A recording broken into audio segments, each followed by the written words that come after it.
ఒక వ్యక్తిని మీ దృష్టికి తెస్తాను. రండి, బైబిల్ గ్రంథాన్ని చదువుదాం. మత్తయి సువార్త 27వ అధ్యాయం 16వ వచనాన్ని మనం చదువుదాం.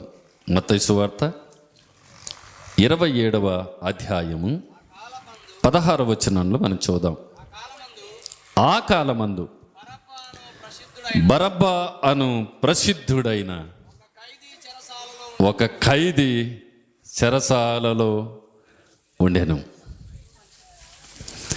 మళ్ళీ చదవమాట.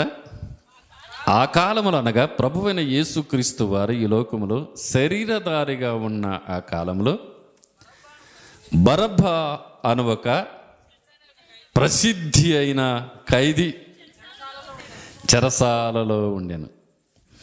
ప్రసిద్ధిగాంచినటువంటి గాయకులు ఉన్నారు, ప్రసిద్ధిగాంచినటువంటి ప్రసంగికులు ఉన్నారు, ప్రసిద్ధిగాంచినటువంటి గొప్పవారు ఉన్నారు. కానీ ఇతడు మాత్రం ఖైదీలలో ప్రసిద్ధుడు. ఖైదీలలో ఏమండి, ఖైదీలలో ప్రసిద్ధిగాంచినటువంటి ఖైదీ. మరొక మాట కూడా మీకు జ్ఞాపకం చేస్తాను. రండి, అతని గురించి మనం చూద్దాం. యోహాను సువార్త 18వ అధ్యాయం 40వ వచనాన్ని కూడా చూద్దాం. యోహాను సువార్త 18వ అధ్యాయం 40వ వచనం.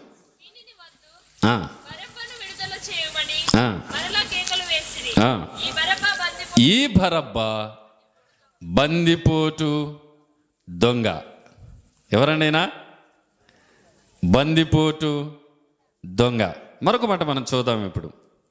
లూకాసు వార్త 23వ అధ్యాయం 19వ వచనాన్ని మనం చూద్దాం. లూకాసు వార్త 23వ అధ్యాయం 19వ వచనం. వీడు పట్టణములో జరిగించిన ఒక అల్లరి నిమిత్తం, నరహత్య నిమిత్తము చెరసాలలో వేయబడెను. ఇక్కడ మీరు గమనించారా? ప్రసిద్ధి అయిన ఖైదీ, ఎందరో బందిపోటు దొంగ, అల్లరిలోన నరహత్య. అల్లరివాడు, బందిపోటు దొంగ, నరహత్య చేసేవాడు, మనుషులను నిత్య నిలువుగా నరికేవాడు. రైట్. దొంగ. ఏమండి అమ్మ, వింటున్నారా? దొంగ, బందిపోటు. చెప్పండి చెప్పండి అమ్మ. బందిపోటు దొంగ. ఈయన దొంగలు ఉన్నారు, ఎందుకు లేరు? దొంగలు ఉన్నారు, ఎందుకు లేరు? మొన్న నోట్లు బ్యాన్ చేశారు చూడండి, కొత్త నోటు రావాలని. ఏమా, కొత్త నోటు రావాలని బ్యాన్ చేశారు కదా. అప్పుడు ముందుగానే గవర్నమెంట్ వారు అనౌన్స్మెంట్ చేశారు, ఇంత టైంలో మీకు టైం ఇస్తున్నాం, మీ నోట్లన్నీ మార్చుకోండి అని కదా. బ్యాంకులకు వెళ్ళి, లేకుంటే బ్యాంకులు వేసుకోండి, మార్చుకోవచ్చు మీరు అని టైం ఇచ్చినారు. ఒక ఆమె ఏం చేసిందంటే, ఇదంతా టైం అంతా అయిపోయింది, ఇంకా నోట్లన్నీ బ్యాన్ చేసేసారు కంప్లీట్గా. ఏమండి, ఇంకా అంటే ఇంక మరలా మార్చుకోవడానికి అవకాశం లేదు. అలాంటి సమయంలోన నా దగ్గరికి వచ్చి, అయ్యా మీరేమనుకోకుంటే ఓ మాట చెప్తా అనింది. అంటే ఏం చెప్పమ్మా, పర్వాలేదులే అని అంటే, ఏం లేదయ్యా, నేను ఒక 5,000 దాచిపెట్టుకున్న పాత నోట్లు, ఏడన్నా మార్పిస్తావా అని వచ్చింది. అన్నీ 500 నోట్లు, 5,000 రూపాయలు. ఎక్కడ దాచిపెట్టుకుంటేవమ్మా అంటే, సీరలో దాచిపెట్టుకోండి అని. మీ ఆయనకి తెలుసా అంటే, మా ఆయనకి తెలిసింటే నీకు అటుకెందుకు వస్తుంది అంటుంది. అంటే భర్తల దగ్గర దొంగలు కూడా ఉన్నారనమాట. ఇక్కడ ఎవరన్నా అన్నారు అలాంటి వాళ్ళు? భర్తలే తెలకుండా సీరలలో దొంగ నోటు దాపెట్టుకున్నట్టుగా దొంగల్లాగా నవ్వుతున్నారంటే నాకు అర్థమైంది మీరంతా ఆ పని చేస్తున్నారని. భర్తకు తెలియకుండా బొడ్లో పెట్టుకొని, భర్తకు తెలియకుండా సీరల్లో పెట్టుకొని, భర్తలకు తెలియకుండా జాకెట్లో పెట్టుకొని, భర్తలకు తెలియకుండా పర్సుల్లో పెట్టుకొని, భర్తలకు తెలియకుండా బ్యాంకులలో పెట్టుకొని, భర్తలకు తెలియకుండా తల్లిదండ్రులు ఇంటికాడ పెడితే తెలుస్తుంది ఈయనకని చెప్పి తల్లిదండ్రుల దగ్గర దాపెట్టుకొని సొమ్ములు ఉన్నారా అలాంటి వారు? ఇలా ఈ రాత్రి మీకే ప్రసంగంగా ఏమా. అలాగే భార్యలు తెలకుండగా భర్తలు చేసే దొంగతనాలు కదండి. భార్యలు తెలియకుండా భర్తలు ఎంతమంది భర్తలకు తెలియకుండా చేసే పనులు ఏమండి, ఉన్నారా అలాంటి వారు? మీకే రాత్రి మీకే. అలాగే తల్లిదండ్రులకు తెలియకుండా పిల్లలు దాచిపెట్టుకున్న సొమ్ములు దొంగలు ఉన్నారడా? ఎందుకు లేరు? ఎందుకు లేరు? అలాగే దశంభాగాలు ఇవ్వకుండా ఎంత సంపాదించినా దేవునికి దశంభాగాలు ఇవ్వకుండా తినే దొంగలు ఎంతమంది లేరు? ఉన్నారా? మీకే ప్రసంగం ఈ రాత్రి. బాగా వినాలి, మరి ఎప్పుడు అయిపోతుందో తెలియదు. ఇవన్నీ క్లియర్ చేసుకొని ఇక్కడ నుంచి వెళ్దాం. పస్కా అంటే విడుదల కదా, వీటి నుండి ఈరోజు విడుదల కాల. ఆమె చెప్పండి అందరూ, విడుదల కావాలా? అలాగని సంఘాలలో పెద్ద పెద్ద సంఘాలలో సంఘ పెద్దలు చందాని దొంగతనం చేసే దొంగలు సంఘ పెద్దలు ఎంతమంది లేరు? సంఘ పెద్దలు డబ్బులు వడ్డీలకు తీసుకొని ఇవ్వాల్సిన డబ్బు సంఘాల్లో ఇవ్వకుండా తింటున్న దొంగలు ఎంతమంది లేరు? వాడింత తీసుకున్నాడు కాబట్టి నేను కూడా ఇంత తీసుకొని తింటాను, వాడు ఇస్తే నేను ఇస్తానని చెప్పుకుంటున్న దొంగలు ఎంతమంది లేరు? క్రైస్తవ సమాజంలో ఎంతమంది లేరు? ప్రియులారా, బందిపోటు దొంగ, అల్లర నిమిత్తము, నరహత్య నిమిత్తము చెరసాలలో వేయబడిన ప్రసిద్ధిగాంచిన దొంగ, ప్రసిద్ధి ఖైదీలలో ప్రసిద్ధిగాంచినటువంటి వాడు, పేరు మోసిన దొంగ, ఖైదీలలో నంబర్ 1. ఏమండి, ఖైదీలలో నంబర్ 1 బరబ్బాను. బందిపోటు ఖైదీ ఒకడు చెరసాలలో ఉండెను. జాగ్రత్త ఉండే, రాత్రి చెరసాలలో ఉండెను. దేనికి చెరసాల? దొంగ. దేనికి చెరసాల? అల్లరి. దేనికి చెరసాల? ఏమండి, నరహత్య, హంతకుడు, మంచలి చంపటం. ఏమండి, మనుషులకు మానవత్వం లేక మనుషులను చంపే మనుషులు ఎంతమంది లేరు? మనిషికి మానవత్వం లేనప్పుడు దైవత్వం ఎక్కడి నుండి వస్తుంది? మనుషులు మానవత్వాన్ని తప్పి చేస్తున్నటువంటి తప్పులు ఎన్ని ఉన్నాయి? మానవ జీవితాలలో దొంగలుగా అల్లరి చేస్తున్న వారు, నరహత్య చేస్తున్న వారు, ఎదుటి వ్యక్తులను చంపేవారు, మాటలతో చంపేవారు, కొట్టుతో చంపేవారు, ఏమండి బయటపాటు మాటలతో చంపే దొంగలు ఎంతమంది లేరు? ఎంతమంది లేరు? కొంతమంది ఇలా అంటారు, ఒక ఏటు కొడితే కొట్టించండి బాగుండు కానయ్యా, ఆయన మాట్లాడిన మాటలు నా జీవితాన్ని చంపేశాయి కదండి. ఒక్క ఏటు కొట్టినా నేను సహించేవాడినే కానీ ఆయన మాట్లాడిన మాటలు నా మనసు చచ్చిపోయింది. ఎస్, అలా చంపేవాళ్ళు, మాటల ద్వారా చంపేవాళ్ళు ఎంతమంది ఉన్నారు? మనుషులను హత్య చేసేవాళ్ళు ఎంతమంది ఉన్నారు? ఎదురు వ్యక్తిని ప్రేమించాల్సింది పోయి, దేవుని ప్రేమను పంచాల్సింది పోయి, ప్రియులారా, ప్రసిద్ధిగాంచినటువంటి ఒక దొంగ. ఏమండి, బ్యాంకులను దోసేవారు దొంగలు ఉన్నారు, ప్రభుత్వాలను దోసేవారు దొంగలు ఉన్నారు. ప్రభుత్వ సొమ్మును 1కి 4 గంటలుగా చెప్పి కరువు పథకం అని చెప్పి 10 రూపాయలకి 20 రూపాయలు రాసే దొంగలు లేరా? ఒక మనిషి కూలికి వస్తే 5 మంది కూలి పనులు చేశారని ప్రభుత్వాలలో దొంగతనం చేసే, డబ్బును దొంగతనం చేసే దొంగలు లేరా? ప్రపంచంలో ఉన్న దొంగతనం చేసేవాడు, ఏమండి లంచాలు తీసుకునేవాడు, ప్రపంచాలను నాశనం చేస్తున్నారు. దొంగలు నాశనం చేస్తున్నారు, లంచాలు తీసుకునే వారు నాశనం చేస్తున్నారు. ఒక స్త్రీ నాకు తెలుసు, మున్సిపల్ ఆఫీసులో పనిచేస్తుంది. ఒక వ్యక్తి పర్మనెంట్ జాబ్ కొరకు సంతకం చేయడానికి 20,000 రూపాయల లంచం అడిగింది. దొంగ కాదా? దొంగనే. 20,000 రూపాయల లంచం. ఒక క్రిస్టియన్గా పేరు చెప్పుకొని, ఒక దేవుని బిడ్డగా పేరు చెప్పుకొని, సిగ్గులా నీకు కొంచెమన్నా? దేవుని నామానికి అవమానం కాదా? నీ గురించి 10 మందికి చెప్తే ఏమవుతుంది? ఎంతమంది దొంగలుగా బ్రతుకుతున్నారు. ఏమండి, ప్రసిద్ధిగాంచినటువంటి ఖైదీ వీడన్నిట్లో నంబర్ 1, గలాటలో నంబర్ 1, మనుషులలో చంపేదానికి నంబర్ 1, అల్లరి లేపే దాంట్లో నంబర్ 1 ఇతని. ప్రసిద్ధిగాంచినటువంటి ఖైదీ, ప్రసిద్ధిగాంచినటువంటి ఖైదీ. ఆ కాలంలో, ఏ కాలం? ప్రభువైన క్రీస్తు వారు శరీరధారిగా ఉన్న ఆ కాలంలోన. ఇంకో మాట, మంచి మాట చెప్పమంటారా? రండి, అతని గురించి విందాం. చూడండి, రండి, మార్కు సువార్త 15వ అధ్యాయం 7వ వచనాన్ని చూద్దాం. మార్కు సువార్త 15వ అధ్యాయం 7వ వచనాన్ని చదివితే అక్కడ ఒక మంచి మాట ఉంది. అధికారులను ఎదిరించి, ముఖ్యమంత్రి అన్నా లెక్కలేదు, ప్రధానమంత్రి అన్నా లెక్కలేదు, రాష్ట్రపతి అన్నా లెక్కలేదు, గవర్నర్ అన్నా లెక్కలేదు, ఎమ్మెల్యేలను లెక్కలేదు, ప్రభుత్వ అధికారులను ఎదిరించేవాడు, ప్రభుత్వ అధికారులకు ఎదురు తిరిగేటువంటి వాడు. ప్రభుత్వ అధికారులు అంటే లెక్కలేదు, ప్రభుత్వ అధికారులు అంటే భయం లేదు, ఆఫీసర్స్ అంటే భయం లేదు. ఇష్టానుసారంగా ఎదిరించేవాడు, ప్రతి ఒక్క వ్యక్తిని ఎదిరించేవాడు, అధికారులను ఎదిరించేవాడు ఆయన. ఏమండి, ఎవరిని ఎదిరించేవాడు? అధికారులను.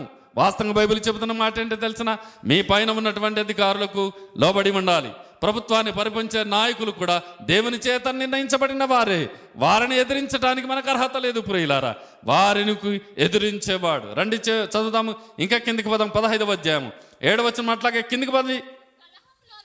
నంబర్ 1 ఏంటో తెలిసిన, అతడు అధికారులను ఎదిరించేవాడు. నంబర్ 2, కలహములు రేపేవాడు. వాడు ఎక్కడ వచ్చాడంటే అక్కడ గలాటే, ఎక్కడ వచ్చాడంటే అక్కడ గలాటే. కొంతమంది అంటుంటారు కదా, అంత అయిపోయిందమ్మా, వాడు ఒక్క మాటనే పడగలాట అంటారు చూడండి. అంత అయిపోయిండే, ఆ పిల్లలు నోరు మూసుకునే బాండు, ఒక్క మాటనే పడగలాట.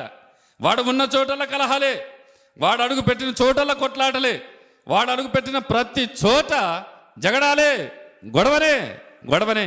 అధికారులను ఎదిరించేవాడు, కలహాలు రేపేవాడు, మనసులకు రెచ్చగొట్టేవాడు, ప్రసిద్ధిగాంచిన ఖైదీ. రండి చదువుదాం 15వ అధ్యాయం 7వ వచనం. అలా కిందికి పోదాం. నరహత్య చూశారండి, మనుషులను నిత్య నిలువుగా చంపేవాడు. ఒకానొక సమయంలోన ప్రియులారా యేసు ప్రభు ఎదురైనాడు ఇతనికి. దేవునికి స్తోత్రం చెబుదాం అందరం ఒకసారి. ఒకానొక సమయంలోన యేసు ప్రభు వారు ఈ బరబ్బాని బందిపోటు దొంగకు యేసు ప్రభు వారు ఎదురైనాడు. అబ్బో, యేసు ప్రభు వారు కుంటి వారికి కాళ్ళు ఇస్తున్నారు, గుడ్డి వారికి కళ్ళు ఇస్తున్నాడు, చెవిటి వారికి వినికిడి ఇస్తున్నాడు, అస్వస్థపడిన స్వస్థపరిచి, కుష్ఠరోగులను బాగు చేసి, చనిపోయిన వారిని లేపిన మహాశక్తిమంతుడు, దయముల చేత పీడింపబడుతున్నాడు. విడుదల. ఏమండి, భక్షవాయు కలిగిన వాడు లేచి నడుమంటే నడిచాడు. 38 సంవత్సరాలు బెత్తెత్త కోనేటి దగ్గర పడినవాడు లే అంటే లేచాడంతే. 12 సంవత్సరాలు రక్తస్రావం కలిగిన స్త్రీ ఆయన వస్త్రపు చెంగు ముట్టుకుంటే బాగైంది. ఇలా ఎన్నో అద్భుతాలు జరుగుతుండగా తండోపతండాలు యేసు వైపు తిరిగారు, యేసును వెంబడిస్తున్నారు. చప్పట్లు కొడతాం ఒకసారి. బలేసు మహారాజుకే దేవునికి మహిమ కలుగును గాక. ఓ తండోపతండాలు. ఆశ్చర్యపోయాడు బరబ్బా. యేసు ప్రభు దగ్గరికి వచ్చాడు. యేసు ప్రభు దగ్గరికి వచ్చి ఇలా అంటున్నాడు, ఓ ప్రభువా, నువ్వు చాలా గొప్ప బోధకుడువు, చాలా గొప్ప వ్యక్తివి. నీ మహిమ ద్వారా ఈ జనాలంతా నీట తిప్పు, నా కండ బలము ద్వారా నేను ఈ మనసులను తిప్పుతాను. మనిద్దరం కలిసి ప్రభుత్వాలను ఎదిరిద్దాం, మనిద్దరం కలిసి ప్రభుత్వాలను ఓడిద్దాం, మనిద్దరం కలిసి నాయకులను ఓడిద్దాం. నువ్వు నేను చేయగలిగితే చాలు, నీ మహిమ ద్వారా జనాలు తిప్పు, నా కండ బలము ద్వారా నేను జనాలను తిప్పుతాను. కలుపు చేయి. ప్రభువారు ఒక మంచి మాట అన్నాడు, బరబ్బా కత్తికి కరుణకు పొత్తు లేదు, వెళ్ళి రావచ్చు నువ్వు. కత్తికి కరుణకు కరుణ వేరు, కత్తి వేరు. కత్తి పట్టిన వాడు కత్తితోటి నాశనమాను బైబిల్ చెబుతుంది. వెళ్ళిరా నువ్వు, ఒక్కసారి చూడు యేసయ్య. నో, ఒక్కసారి చూడు, వెళ్ళిరా నువ్వు అంతే. బతిమలాడుతుంటే అంటున్నాడు, బరబ్బా నీ కొరకు ప్రాణానైనా పెడతాను కానీ నీ మాట మన్నించలేను, వెళ్ళి రావచ్చు. వెళ్ళిపోయినాడు బరబ్బా. నీ కొరకు ప్రాణానైనా పెడతాను కానీ నీ మాట నేను మన్నించలేను, వెళ్ళి రావచ్చు నువ్వు. వెళ్ళిపోయినాడు బరబ్బా. ప్రియులారా, అల్లరి నిమిత్తంలో నరహత్యలు చేసుకుంటూ, కలహాలు రేపుకుంటూ, అధికారులు ఎదురుస్తుండగా అతన్ని పట్టుకున్నారు, చెరసాలలో బంధించేశారు. కండబలముతో ఉన్నవాడు, మనుషులను చంపినవాడు, ఎక్కడైనా గలాటలు రేపేవాడు, ఎవడు ఎదురు తిరిగివన్నీ తన్నేవాడు. అలాంటి వ్యక్తి ఒక బందిపోటు దొంగగా ఒక జైల్లోన, ఏమండి ఏమీ లేని నిస్సహాయ స్థితిలోన అతడు ఆ 4 గోడల మధ్య మగ్గిపోతూ ఉన్నాడు. వినండి ప్రియులారా, జాగ్రత్త వినండి ఈ రాత్రి వేళ. అలాంటి బంధింపబడి, సంఖ్యలతో బంధింపబడి 4 గోడల మధ్య విచారం వ్యక్తం చేస్తూ, తను చేసిన పనులన్నిటిని బట్టి జ్ఞాపకం చేసుకుంటూ, ఎవరు నన్ను విడిపిస్తారా అని చాలా ఎదురు చూశాడు కానీ ఎవరు అతను విడిపించడానికి సాహసించలేదు. కారణం ఏమిటి అంటే అందరికీ తెలుసు అతను ఎలాంటి వాడో అందరికీ తెలుసు. కాబట్టి ఎవరు కూడా జామీన్ ఇవ్వడానికి కానీ విడుదల చేయడానికి ఎవరు సాహసించలేదు, ఎవరు అతని దగ్గరికి రాలేదు. ఆ 4 గోడల మధ్యన చాలా విచారముతో, చాలా అంటే కృంగుదలతో నేను బయటికి వెళ్ళే పరిస్థితి లేదా, ఇలాగ మగ్గిపోయి చచ్చిపోయే స్థితి అని అన్నట్టుగా అతడు చాలా విచారములో ఉన్నాడు. ప్రియులారా, సమయం రానే వచ్చింది. విచారముతో ఉన్నటువంటి వ్యక్తిని విడిపించటానికి ఏ ఒక్క వ్యక్తి రాలేదు.